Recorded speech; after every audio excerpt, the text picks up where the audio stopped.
साथियों नमस्कार, स्वागत है आप सभी का।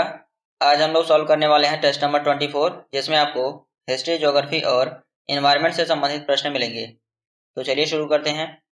पहला प्रश्न दिया है, निम्नलिखित में से कौन सा पृथ्वी के कार्बन चक्र में कार्बन डाइऑक्साइड की मात्रा को नहीं बढ़ाता है।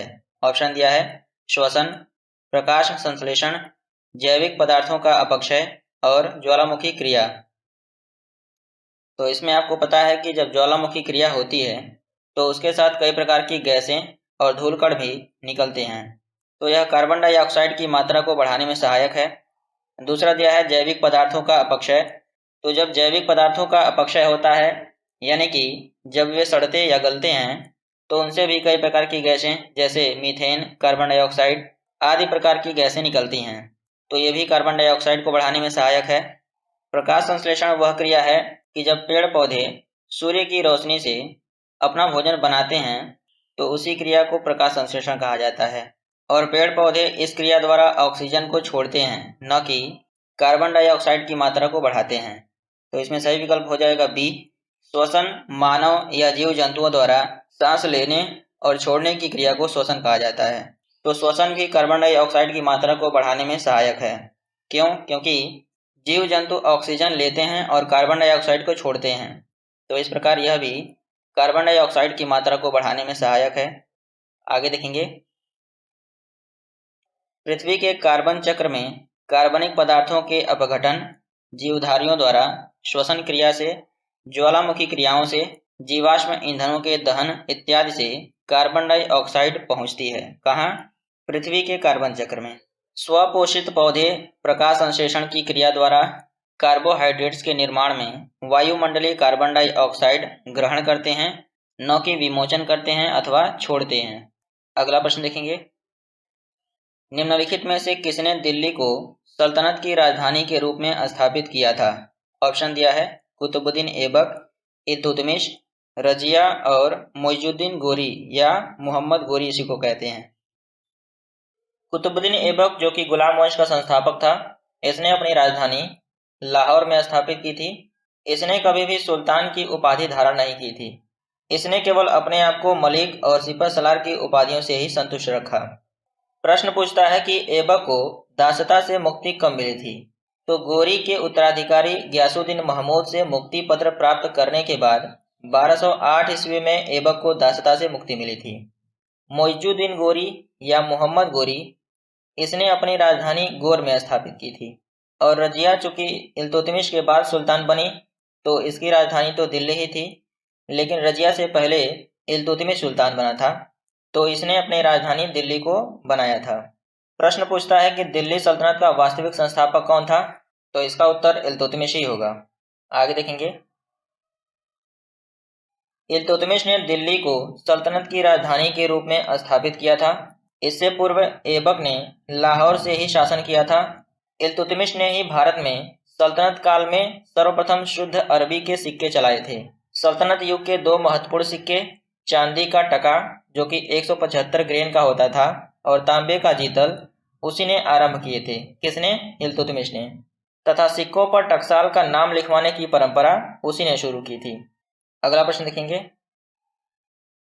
निम्नलिखित में से कौन सा कार्य पेड़ पौधों का नहीं है। ऑप्शन दिया है कार्बन डाइऑक्साइड का अवशोषण, शोर का अवशोषण, वायु का प्रदूषण, ऑक्सीजन की विमुक्ति। तो पौधे तो ऑक्सीजन की विमुक्ति करते ही हैं, अर्थात ऑक्सीजन देते हैं। कार्बन डाइऑक्साइड का भी अवशोषण करते हैं, शोर का भी अवशोषण करते हैं। कैसे? सड़कों के किनारे जो पेड़ पौधे लगाए जाते हैं उनसे उनसे ध्वनि प्रदूषण जो होता है उसमें पेड़ पौधे इसे कम करने में सहायता करते हैं। तो ध्वनि का अवशोषण पौधे करते हैं। वायु का प्रदूषण पौधे नहीं करते हैं, ये वायु प्रदूषण को कम करते हैं। तो इसका आंसर हो जाएगा सी। आगे देखेंगे, पेड़ पौधे कार्बन डाइऑक्साइड का अवशोषण कर ऑक्सीजन की विमुक्ति करते हैं।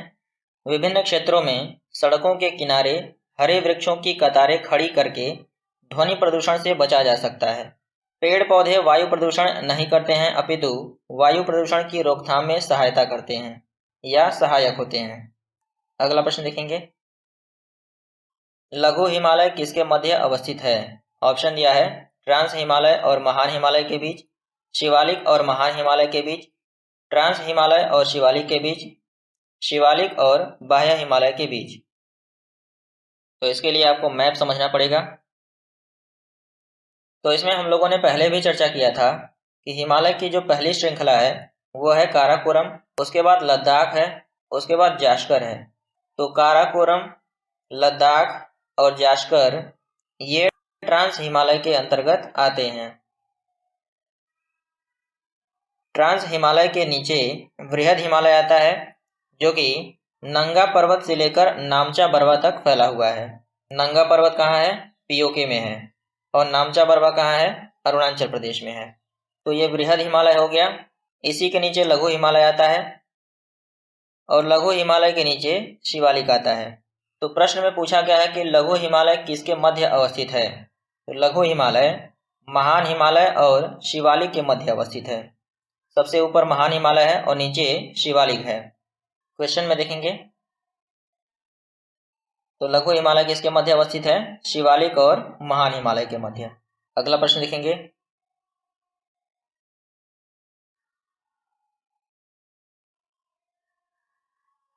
वायु दाब सबसे कम होता है। ऑप्शन दिया है शीत ऋतु में, बसंत ऋतु में, शरद ऋतु में या ग्रीष्म ऋतु में।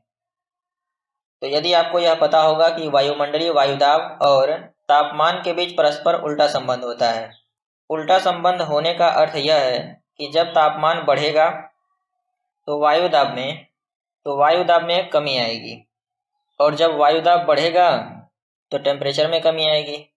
तो क्वेश्चन पूछ रहा है कि वायुदाब सबसे कम कब होता है? तो सबसे कम कब होगा? ग्रीष्म ऋतु में, क्योंकि ग्रीष्म ऋतु में टेम्परेचर हाई होता है तो प्रेशर क्या हो जाएगा? लो हो जाएगा। आगे देखेंगे,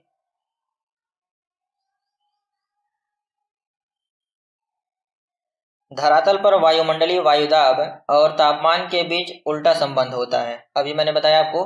अतः स्पष्ट है कि गर्मियों में तापमान सबसे अधिक होने के कारण वायुदाब सबसे कम होगा, परंतु ऊंचाई के साथ तापमान में गिरावट की तरह वायुदाब में भी गिरावट होती है। अगला प्रश्न देखेंगे, धारणीय विकास किसके उपयोग के संदर्भ में अंतर पीढ़ीगत संवेदनशीलता का विषय है? ऑप्शन दिया है प्राकृतिक संसाधन, भौतिक संसाधन, औद्योगिक संसाधन या सामाजिक संसाधन। तो सबसे पहले धारणीय विकास समझेंगे कि धारणीय विकास होता क्या है। धारणीय विकास का अर्थ है कि जिन प्राकृतिक संसाधनों का आज हम उपयोग कर रहे हैं, प्राकृतिक संसाधन जैसे डीजल हो गया, पेट्रोल हो गया, गैस हो गया, कोयला हो गया, तो इनका उपयोग जो हम वर्तमान में कर रहे हैं, इनका उपयोग इस तरह न किया जाए कि आने वाली पीढ़ी को यह न मिले। इसी को धारणीय विकास कहा जाता है। तो क्या सामाजिक संसाधन इसके अंतर्गत आएगा? नहीं आएगा। औद्योगिक संसाधन भी नहीं आएगा, भौतिक संसाधन भी नहीं आएगा। इसके अंतर्गत प्राकृतिक संसाधन आएगा। आगे देखेंगे, धारणीय विकास विकास की वह अवधारणा है जिसके तहत वर्तमान की आवश्यकताओं के साथ साथ भविष्य की आवश्यकताओं को भी ध्यान में रखा जाता है। धारणीय विकास प्राकृतिक संसाधनों के उपयोग के संदर्भ में अंतरपीढ़ीगत संवेदनशीलता का विषय है। धारणीय विकास का मुख्य उद्देश्य पृथ्वी के प्राकृतिक संसाधनों का न्याय संगत उपयोग, संरक्षण तथा उचित प्रबंधन करना है। अगला प्रश्न देखेंगे, रजत सिक्के जारी करने वाला प्रथम गुप्त शासक था। ऑप्शन दिया है चंद्रगुप्त प्रथम, समुद्रगुप्त, चंद्रगुप्त द्वितीय या स्कंदगुप्त। तो रजत सिक्के जारी करने वाला प्रथम शासक कौन था? चंद्रगुप्त द्वितीय। आगे देखेंगे, रजत सिक्के जारी करने वाला प्रथम गुप्त शासक चंद्रगुप्त द्वितीय विक्रमादित्य था, जिसको गुप्त काल में रूपयक या रूपक कहा जाता था। चंद्रगुप्त द्वितीय ने शक मुद्राओं के अनुकरण पर रजत मुद्राओं को उत्कीर्ण करवाया और शक राज्य में प्रचलित करवाया। अगला प्रश्न देखेंगे, रेडियो तरंगों के विक्षेपण के लिए वायुमंडल के निम्नलिखित स्तरों में से कौन सा स्तर उत्तरदायी है? ऑप्शन दिया है क्षोभ मंडल, समताप मंडल, मध्य मंडल या आयन मंडल। तो जल्दी से वायुमंडलीय संस्तरों को जान लेते हैं। पृथ्वी से 12 से 18 किलोमीटर के बीच क्षोभ मंडल पाया जाता है, जिसको ट्रोपोस्फीयर कहा जाता है। उसके ऊपर समताप मंडल होता है जो कि 12 से 50 किलोमीटर के बीच पाया जाता है। इसको स्ट्रेटोस्फीयर भी कहा जाता है। उसके ऊपर मध्य मंडल होता है जो कि 50 से 80 किलोमीटर के बीच होता है। इसे मीसोस्फीयर भी कहा जाता है।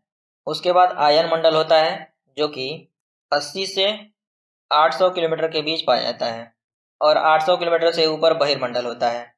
तो क्वेश्चन में पूछा गया है कि रेडियो तरंगों के विक्षेपण के लिए कौन सा स्तर उत्तरदायी है।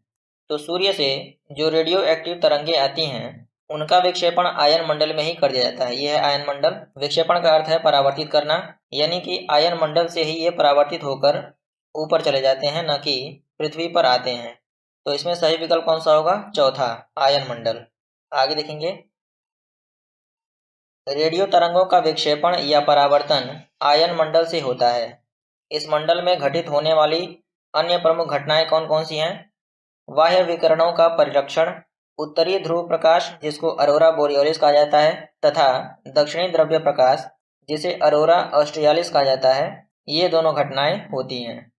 अगला प्रश्न देखेंगे, पर्यावरण किससे बनता है? ऑप्शन दिया है जीवीय घटकों से, भू आकृतिक घटकों से, अजैव घटकों से या उपर्युक्त सभी।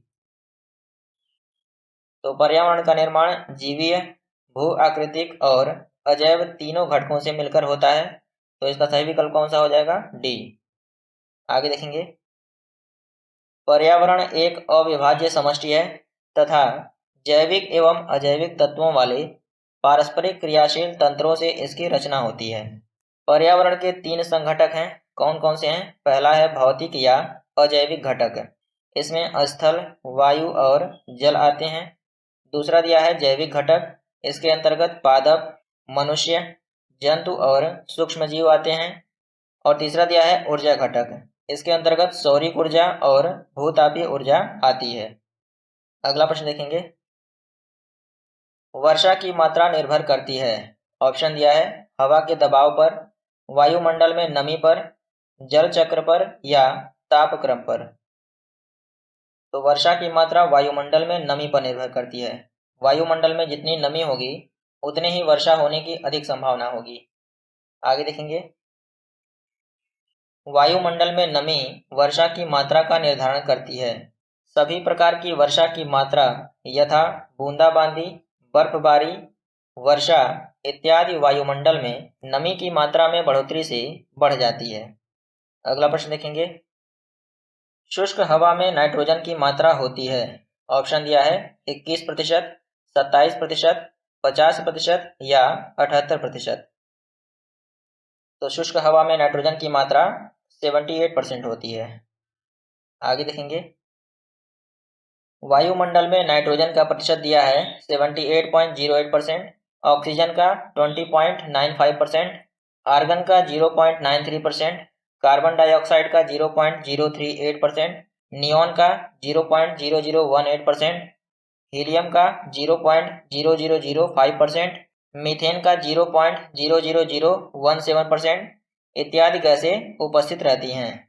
शुष्क वायु में घनत्व के अनुसार सर्वाधिक मात्रा में नाइट्रोजन की होती है।